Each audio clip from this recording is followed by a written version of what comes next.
Le tribunal judiciaire d'Épinal va prochainement s'ouvrir à tous à l'occasion de la journée nationale de l'accès au droit.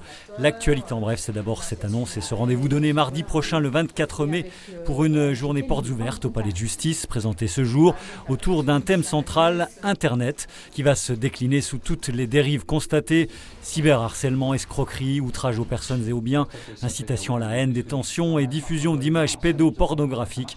Des magistrats, des avocats, des psychologues, des représentants de la police et de la gendarmerie, dont le groupe cyber de la section de recherche de Metz seront là pour expliquer au grand public via des conférences et des ateliers tous les dangers inhérents au web qui engendrent plusieurs centaines d'enquêtes chaque année rien que dans les Vosges. Une journée portée par le Conseil départemental de l'accès au droit des Vosges le 24 mai donc de 9h à 16h. Alors que la date limite de dépôt en préfecture est fixée à ce vendredi, les annonces de candidature pour les législatives se multiplient, à l'image de celle vendredi sur la deuxième circonscription des Vosges de Gaëtan Dussaucet sous les couleurs du Rassemblement national. Lui qui aura pour suppléant Geoffrey Mouret, conseiller d'opposition à Saint-Dié. Gaëtan Dussaucet, 28 ans, est un jeune cadre du RN, originaire de la région parisienne. C'est donc un parachutage, comme on le dit dans le jargon politique.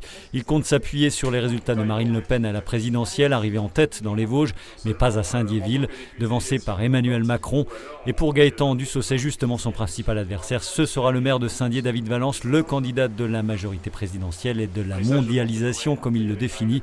Lui qui se présente comme le candidat patriote et nationaliste qui fera campagne pour défendre notamment le pouvoir d'achat et la sécurité des Vosgiens.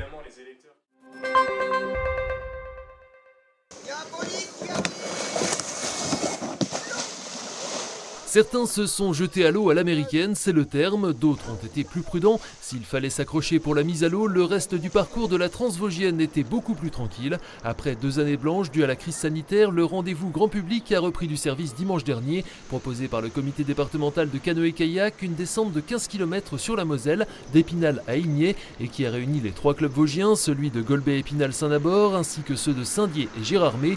Un parcours de classe 2 pour se détendre, mais avec son lot de surprises, comme ce passage délicat d'un barrage.